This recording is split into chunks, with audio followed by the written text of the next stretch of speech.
Assalamualaikum warahmatullahi ta'ala wabarakatuh. Kembali lagi kita di channel Ma'rifat. Tajuk pada hari ini ialah perbezaan tajalli Nabi Musa dan perbezaan tajalli Nabi Muhammad sallallahu alaihi wasallam, atau dipanggil Nurul Ghairu Sa'san dan Nurul Sa'san. Sebelum itu sahabat sekalian, jangan lupa subscribe, like, komen dan share, serta jangan lupa tulis komen tu di bawah supaya ilmunya berkat. Ilmu ini adalah ilmu tasawuf mukasyafah, atau ilmu hakikat ma'rifat, atau ilmu hakikat, atau ilmu ma'rifat, atau ilmu sufi, atau ilmu ihsan, atau ilmu sir, atau ilmu martabat 7, atau ilmu rahsia. Perlu diketahui bahawa ilmu sufi atau ilmu hakikat ma'rifat adalah ilmu tahap tertinggi di dalam agama Islam. Membuat fitnah terhadap ilmu Allah adalah berdosa besar. Telanlah ilmu ini walaupun ianya pahit. Tajuk pada hari ini ialah Tajalli Nurul Ghairu Sa'san dan Tajalli Nurul Sa'san.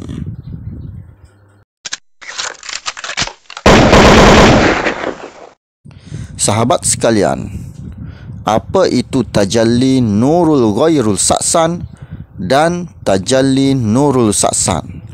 Sebelum itu kita membuat pengenalan tentang tajalli dua ini. Tajalli Nurul Ghairul Sa'san adalah tajalli bagi Nabi Musa alaihi salam ketika Nabi Musa ingin melihat Allah dan Nabi Musa pengsan. Manakala tajalli Nurul Sa'san pula adalah tajalli bagi Nabi Muhammad. Nabi Muhammad naik setingkat demi setingkat untuk mengenal Allah, maka itu dipanggil tajalli Nurul Sa'san. Manakala tajalli Nurul Ghairul Sa'san adalah tajalli ia lompat terus ke atas. Tajalli ia lompat terus ke atas untuk mengenal Allah, maka itu dipanggil Tajalli Nurul Ghairul Sa'san, iaitu tajalli Nabi Musa alaihi salam. Kita bahas tentang Tajalli Nurul Ghairul Sa'san, iaitu tajalli Nabi Musa dahulu. Di dalam surah Al-A'raf ayat 142 yang bermaksud, dan telah kami janjikan kepada Musa, yakni memberikan Taurat sesudah berlalu waktu 30 malam, dan kami sempurnakan jumlah malam itu dengan 10, yakni malam lagi. Maka sempurnalah waktu yang telah ditentukan Tuhannya 40 malam. Dan berkata Musa kepada saudaranya iaitu Harun, gantikanlah aku dalam memimpin kaumku, dan perbaikilah dan janganlah kamu mengikuti jalan orang-orang yang membuat kerosakan. Surah Al-A'raf ayat 142. Tengok tentang ayat Al-Quran di atas merujuk kepada suluk ataupun pertapaan ataupun bertahanut. Nabi Musa sendiri pun bertahanut atau bertapa, iaitu bersuluk, bertapa. Nabi Musa sendiri bertapa. Tapi ada juga orang zaman sekarang, ustaz-ustaz zaman sekarang, akhir zaman ni, ulama-ulama syariat, ulama-ulama Wahabi pada akhir zaman ini membantah tentang suluk, membantah tentang pertapaan, membantah tentang tahanut, membantah tentang suluk. Mereka kata suluk itu bukan dari Nabi. Ini bahaya ustaz-ustaz seperti ini. Maka di akhirat kelak, mereka-mereka itu semua akan dipotong lidahnya sendiri. Mereka memotong lidah mereka sendiri. Di dunia sedaplah bercakap sebab ada serban yang besar, sebab pakai jubah putih. Orang awam yang biasa dia percaya. Bagi orang yang beramal dan bagi orang yang menjalani kerohanian Nabi Muhammad sallallahu alaihi wasallam, maka mereka membantah kata-kata ulama syariat dan ulama Wahabi dan ustaz-ustaz bodoh yang tidak tahu, tidak mengaji, tidak beramal. Mereka hanya belajar ilmu fiqh semata-mata dan menuduh ilmu ini adalah sesat, maka mereka menanggung di sisi Allah Subhanahu Wa Taala dan akan dipotong lidahnya di akhirat kelak. Nauzubillahi min zalik. Maka Nabi Musa sendiri bertapa. Adakah sebelum Nabi Musa bertapa 40 hari itu Nabi Musa bertapa juga? Jawapannya iya. Nabi Musa ni dia kuat bertapa. Nabi Musa dia kuat bertapa dan kuat bersuluk. Maka dia nak berjumpa dengan Allah Subhanahu Wa Taala, maka arahan Allah Subhanahu Wa Taala suruh dia bersuluk selama 30 hari dan ditambah pula 10 hari jadi 40 hari. Jadi untuk melihat Tuhan itu Nabi Musa alaihissalam bertapa menyucikan hati, menyucikan batin dengan zikirullah untuk mengenal Allah Subhanahu Wa Taala, untuk makrifat dengan Allah Subhanahu Wa Taala. Jadi sebab itulah kita perlu belajar ilmu tauhid usuluddin, ilmu syariat dan ilmu tasawuf mukasyafah. Barulah kita tahu tentang ini. Dan kita tengok pula di dalam surah Al-A'raf ayat 143. Dan tatkala Musa datang untuk munajat dengan kami pada waktu yang telah kami tentukan, dan Tuhan telah berfirman langsung kepadanya, berkatalah Musa, ya Tuhanku, nampakkanlah diri engkau kepadaku agar aku dapat melihat kepada engkau. Tuhan berfirman, kamu sekali-kali tidak sanggup melihatku. Dia kata tidak sanggup, bukan tidak dapat melihat, tidak sanggup melihatku. Tapi lihatlah ke bukit itu, maka jika ia tetap di tempatnya, yakni sebagai sedia kala, niscaya kamu dapat melihatku. Tatkala Tuhannya menampakkan diri kepada gunung itu, dijadikannya gunung itu hancur luluh dan Musa pun jatuh pingsan. Maka setelah Musa sedar kembali, dia berkata, Maha suci engkau, aku bertaubat kepada engkau dan aku orang yang pertama-tama beriman. Surah Al-A'raf ayat 143. Di dalam surah Al-A'raf ayat 143 membicarakan tentang Nabi Musa alaihissalam melihat Tuhan. Tetapi melihat Tuhan bagaimana? Melalui Musa itu pengsan. Pengsan itulah dipanggil tajalli nurul ghairul sa'san. Tajalli nurul ghairul sa'san.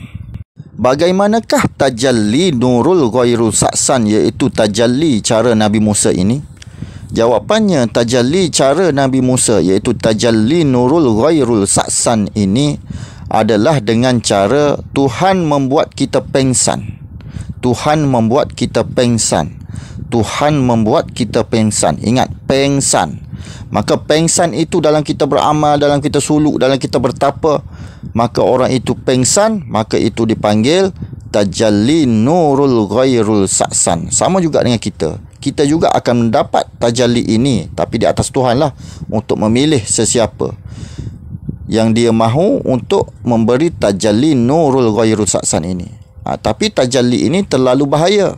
Biasanya tajalli nurul ghairul sa'san ini Tuhan berikan kepada orang-orang yang suka bertapa, orang-orang yang suka bersuluk di dalam gua ke, di dalam bilik ke, di dalam tempat sunyi ke.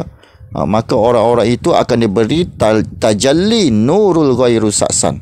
Maka di dalam pengsan itulah Nabi Musa alaihissalam mengenal Allah. Di dalam pengsan itulah Nabi Musa alaihissalam mengenal Allah. Sama juga dengan kita. Jika kita beramal, bersuluk, tetapi tiba-tiba pengsan, maka di dalam pengsan itulah kita belajar. Di dalam pengsan itulah kita belajar. Itulah dipanggil tajalli nurul ghairul sa'san. Di situlah kita belajar di dalam pengsan itu.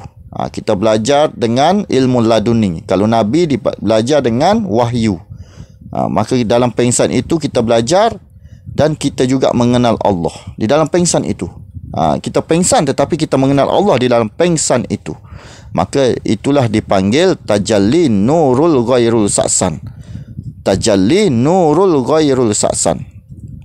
Maka adakah Nabi Musa alaihissalam melihat Tuhan? Ya, Nabi Musa juga melihat Tuhan seperti Nabi Muhammad melihat Tuhan.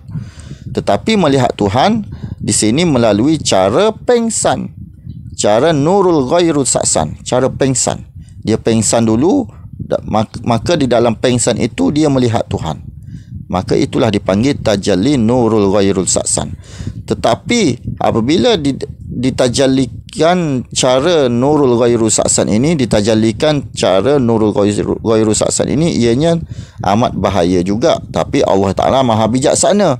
Dia memberi biasanya kepada orang-orang yang tertentu, iaitu orang-orang yang suka bertapa di dalam gua ke, di dalam hutan ke, maka dengan cara itu yang dia beri. Jadi tajalli nurul ghairu sa'san ini dia pengsan dulu. Dalam pengsan itu dia belajar. Dalam pengsan itu dia belajar. Tajalli nurul ghairu sa'san ini Allah Ta'ala memberi kelebihan kepadanya, ia melompat terus ke atas. Ia lompat terus ke atas untuk mengenal Allah. Maknanya dia tidak perlu melalui makom-makom yang tertentu untuk mengenal Allah. Dia tidak melalui makom-makom yang tertentu untuk mengenal Allah, seperti Nabi Muhammad melalui makom-makom tertentu. Nabi Musa AS dia terus lompat ke atas. Lompat ke atas, terus mengenal Allah Subhanahu Wa Taala di dalam pengsan itu. Nabi Musa AS melihat Allah di dalam pengsan. Sebab itu dia kata gunung itu hancur. Hancur bagaimana? Hancur dalam pandangannya. Hancur dalam pandangannya. Hancur dalam pandangannya. Kena faham. Gunung Tursina itu hancur. Allah Ta'ala zahirkan zatnya. Tetapi sampai sekarang gunung Tursina itu masih ada. Nak cakapnya hancur dalam pandangannya. Nak cakapnya dirinya pun hancur, ruhnya pun hancur. Seluruh alam ini hancur apabila Tuhan zahir, tetapi dirinya hidup. Dirinya pengsan, hancur dalam pandangannya. Itulah dipanggil tajalli nurul ghairul sa'san. Nurul ghairul sa'san, iaitu tajalli Nabi Musa. Barang siapa yang mendapat tajalli nurul ghairul sa'san, iaitu seperti wali-wali Allah ataupun orang-orang seperti kita yang beramal, mendapat tajalli nurul ghairu sa'san, maka hendaklah seseorang itu apabila pengsan tidak boleh disentuh. Tidak boleh disentuh. Tidak boleh disentuh. Ingat, tidak boleh disentuh. Kalau sentuh waktu kita pengsan mendapat tajalli nurul ghairu sa'san itu, maka orang itu akan mati. Orang itu akan mati, iaitu si pertapa itu akan mati. Orang yang beramal yang mendapat tajalli nurul ghairu sa'san itu akan mati. Itu kelemahannya di situ. Kerana ia tersekat. Bila kita sentuh, ia tersekat laduni yang ia sampaikan di situ. Tetapi di dalam pengsan itu dia mengaji.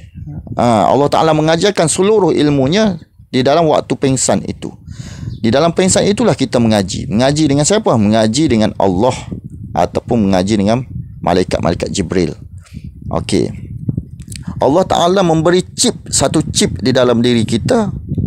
Setelah kita bangun dari pengsan itu, maka kita mendapat petunjuk dan mendapat ilmu. Maka kita bangun-bangun, kita tahu dah ilmu. Kita tahu semua ilmu. Seperti diberi chip di dalam diri kita. Itulah dipanggil tajalli nurul ghairu sa'san. Sebab itu kalau kita hendak bertapa, hendak berzikir di dalam bilik, kalau berzikir di dalam bilik, kunci bilik tersebut. Kunci bilik tersebut supaya anak-anak kita, isteri kita tidak menyentuh kita. Kalau kita disentuh, maka kita mati. Tetapi kalau mati pun syurgalah, kerana kita sudah mendapat tajalli Nabi Musa. Tajalli Nabi Musa, tajalli nurul ghairu sa'san ini lompat terus ke atas. Dia tidak melalui makom-makom yang tertentu untuk sampai kepada Allah. Maka dia lompat terus mengenal Allah. Di dalam pengsan itu dia mengaji. Maka setelah dia sedar dari pengsan itu, dia boleh mengajar orang. Dia boleh mengajar orang kerana ilmu sudah dimasukkan di dalam dirinya. Itulah dipanggil tajalli Nabi Musa, iaitu tajalli nurul ghairu sa'san. Dan dalam tajalli nurul ghairu sa'san itu, di dalam pengsan itu, dia mengenal diri. Seluruh dirinya itu ada di depannya. Diri roh di dalam dirinya itu ada 4 diri. Mana 4 makom di dalam dirinya itu ada di depannya. Dia melihat di dalam pengsan itu. Maknanya dia lompat terus. Maknanya dia lompat terus ke atas. Apabila semua diri itu ada berbaris di depan, maka kita hendaklah pilih yang paling kanan sekali. Yang paling kanan sekali, kerana yang paling kanan itulah maqam tertinggi. Maka ia belajar di dalam pengsan itu dan dia mengenal Allah di dalam pengsan itu. Dia mengenal Allah di dalam pengsan itu. Maka itulah dipanggil rahsia. Maka Nabi Musa tidak memberitahu tentang hal ini kerana ia rahsia tertinggi. Kerana melihat zat Allah itu adalah rahsia yang amat tertinggi. Di situ. Dan perlu ingat bahawa tajalli nurul ghairu sa'san ini, jika disentuh oleh orang maka kita akan mati. Jika disentuh oleh orang maka kita akan mati ketika kita bertapa ataupun bersolok ataupun berzikir itu.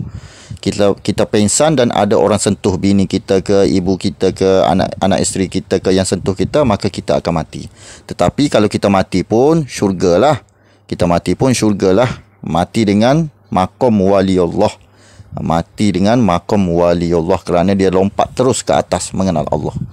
Itu bahayanya. Sebab itu biasanya Allah Ta'ala itu yang maha bijaksana.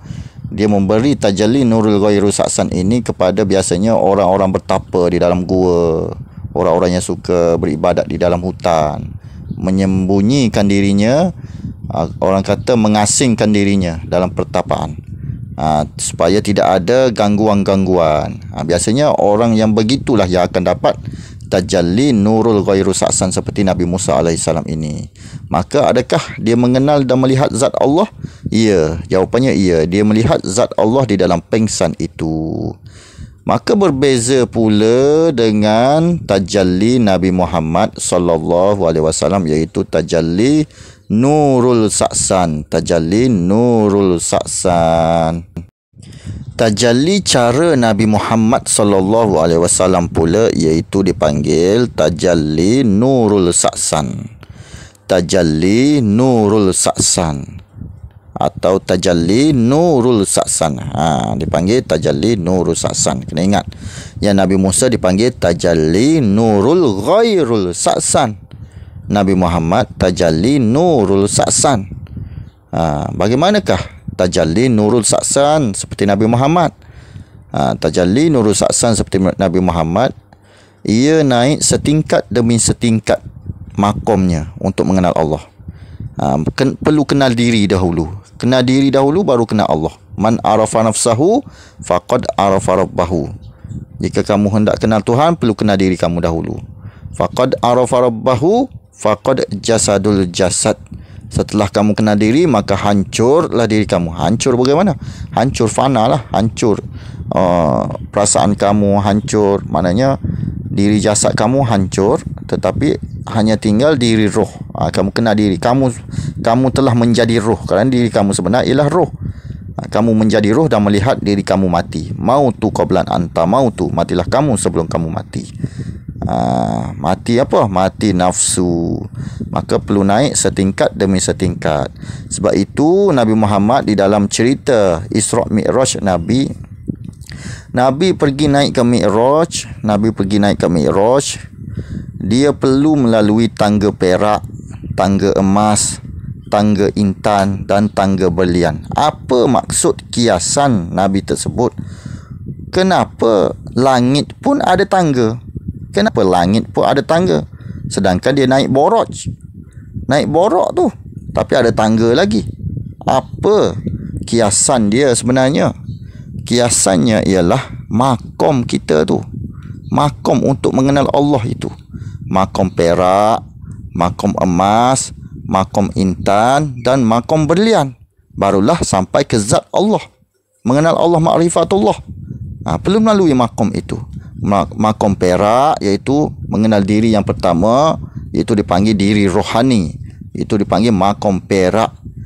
Cahayanya warna perak. Ada diri kita di dalam roh tersebut.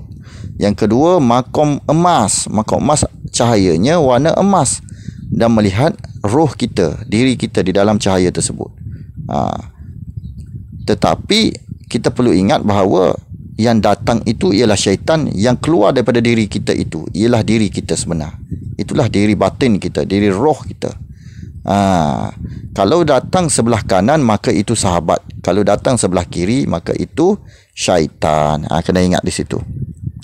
Maka seterusnya makom intan. Makom intan iaitu melihat cahaya warna intan. Warna intan, maka di dalam cahaya tersebut ada diri kita. Ada diri kita.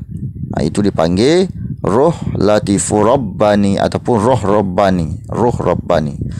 Naik lagi makom berlian. Makom berlian iaitu cahaya warna berlian seperti cahaya matahari. Nak tengok tak boleh. Rasa nak pecah biji mata.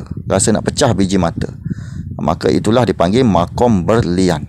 Makom berlian.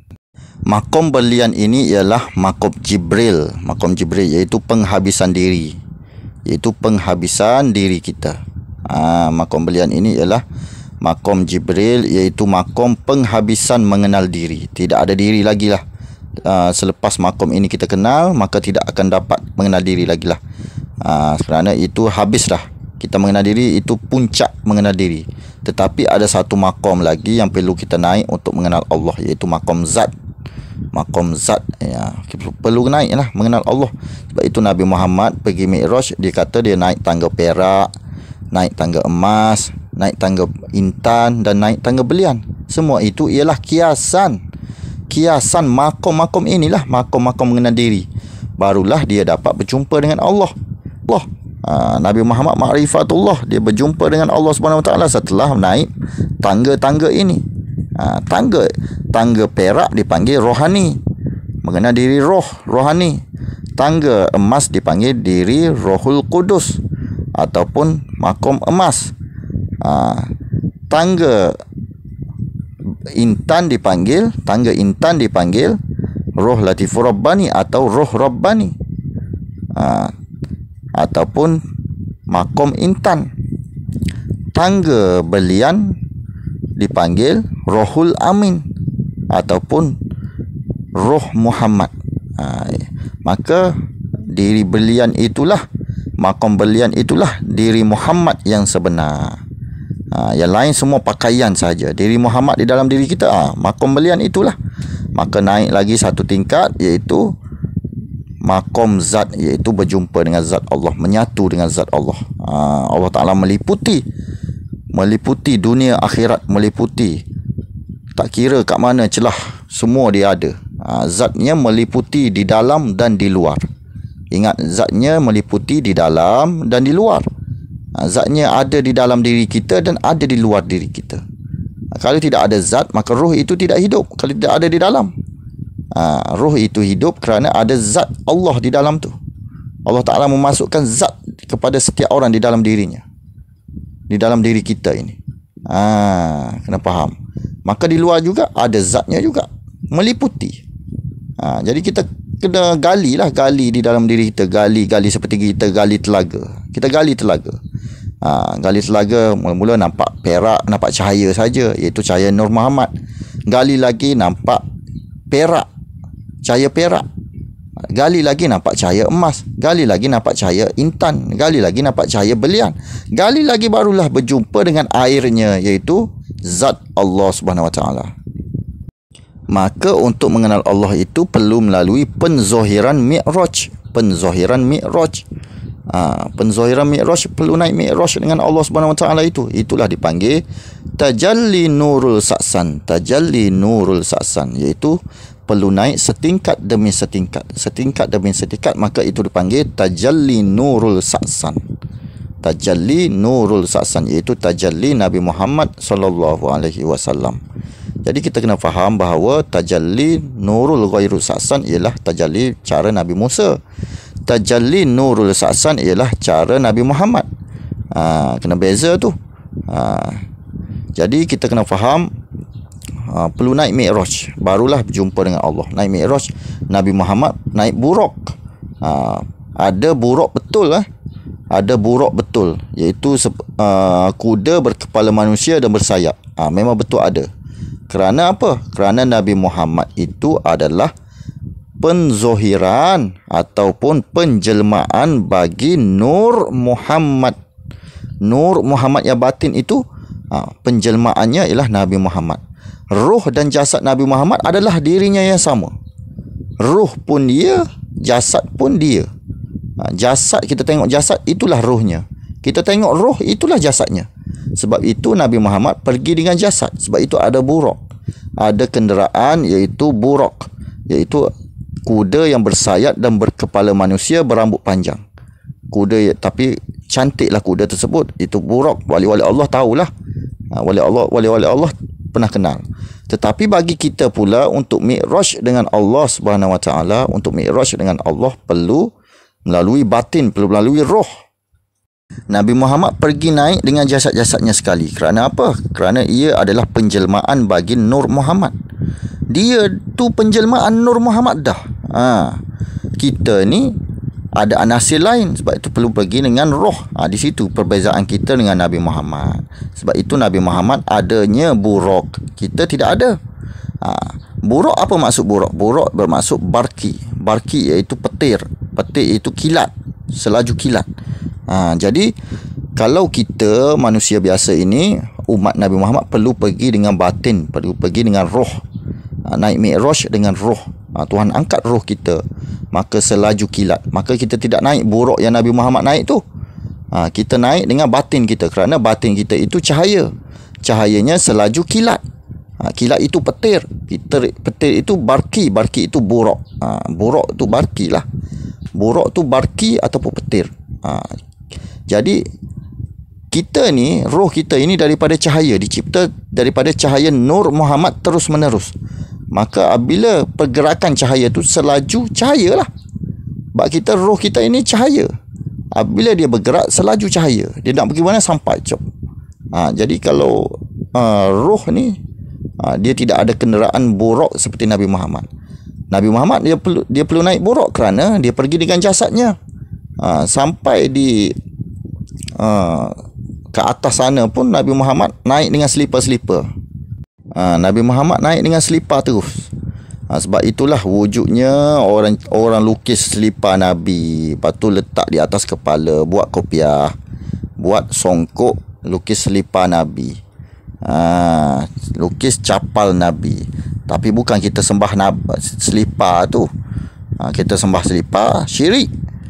Kalau kita mengatakan Nabi Muhammad adalah raja para nabi, para wali, maka itu tak apa. Sebab itu diletakkan selipar di atas kepala, menandakan Nabi Muhammad itu adalah ketua, raja, rasul.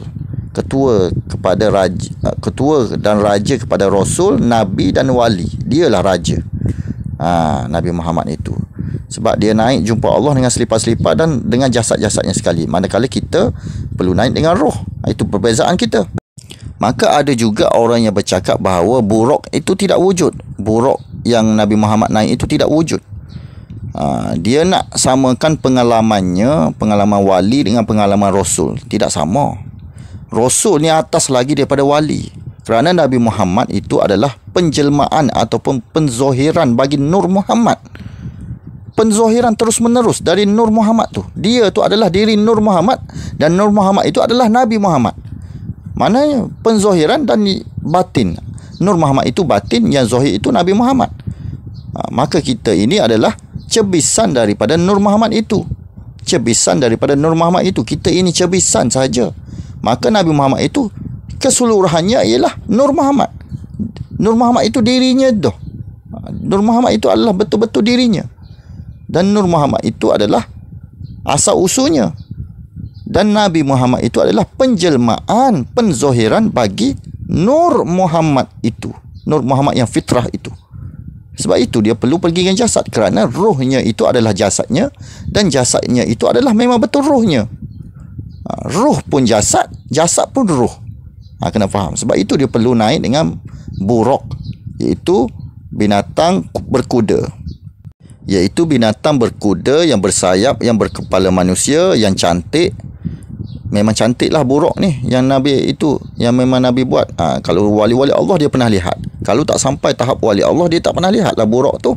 Buraq Nabi Muhammad. Adakah kita perlu naik buraq? Tidak boleh. Buraq yang dicipta itu penzohiran petir. Itu buraq yang Nabi naik itu adalah penzohiran, penjelmaan bagi petir, bagi barki. Penjelmaan bagi barki, bagi buraq tersebut. Penjelmaan dia. Kita tidak layak untuk naik buraq tersebut, kerana itu khas untuk Rasul, khas untuk Nabi saja. Khas untuk Nabi Muhammad saja. Maka wali-wali tidak layak naik buraq tersebut. Yang Nabi Muhammad naik tu adalah buraq yang betul-betul. Yang kita naik, kalau kita mi'raj, kita perlu melalui barki, buraq diri kita sendiri, iaitu cahaya, iaitu roh kita. Kita naik dengan roh. Naik dengan roh. Apabila roh dicipta dengan cahaya terus menerus, cahaya Nur Muhammad, maka pergerakan cahaya adalah pergerakan yang paling laju. Cahaya adalah petir itu adalah seperti cahaya, maka selaju petir. Maka jika kita melalui jalan-jalan ini, maka itu dipanggil tajalli nurul sa'san. Tajalli nurul sa'san. Tajalli nurul sa'san, iaitu tajalli Nabi Muhammad. Tajalli Nabi Muhammad. Apa itu tajalli? Tajalli itu adalah penzohiran, penjelmaan. Tajalli adalah penjelmaan. Gitu. Jadi kena faham. Untuk melalui jalan ini perlu faham dua tajalli ini. Tajalli nurul ghairul sa'san ialah tajalli Nabi Musa, dan tajalli nurul sa'san ialah tajalli bagi Nabi Muhammad. Atas Allah lah untuk memberi kita sama ada tajalli Nabi Musa ataupun tajalli Nabi Muhammad. Kebanyakan orang mendapat tajalli Nabi Muhammad, maka sedikitlah orang mendapat tajalli Nabi Musa. Biasanya orang mendapat tajalli Nabi Musa, tajalli nurul ghairu sa'san, itu biasanya pertapa-pertapa. Orang yang bertapa berzikir di dalam gua, orang yang berzikir di hutan, berzikir di dalam tanah. Biasanya orang-orang begitu. Sebab apa? Tidak ada gangguan. Kerana bila disentuh, dia akan mati. Bila disentuh, dia akan mati. Dan kalau dia mati pun, dia sudah syurga, kerana dia sudah maqam wali Allah. Dia lompat ke atas terus. Jadi kena faham betul-betul tajalli nurul ghairul sa'san, iaitu tajalli Nabi Musa, dan tajalli nurul sa'san iaitu tajalli Nabi Muhammad sallallahu alaihi wasallam. Tajalli nurul ghairul sa'san ialah tajalli bagi Nabi Musa alaihissalam dan diberikan kepada orang-orang tertentu, dan tajalli nurul sa'san ialah tajalli Nabi Muhammad sallallahu alaihi wasallam, dan biasanya mendapat kebanyakan orang lah, bagi orang-orang yang beramal menjalani kerohanian Nabi Muhammad sallallahu alaihi wasallam. Jadi sampai di sini saja supaya semuanya faham dan telanlah walaupun ianya pahit, kerana ilmu ini adalah ilmu amat tertinggi, tidak ada lagi yang ilmu lebih tinggi daripada ini. Akhirul kalam, wassalamualaikum warahmatullahi taala wabarakatuh. Selamat beramal.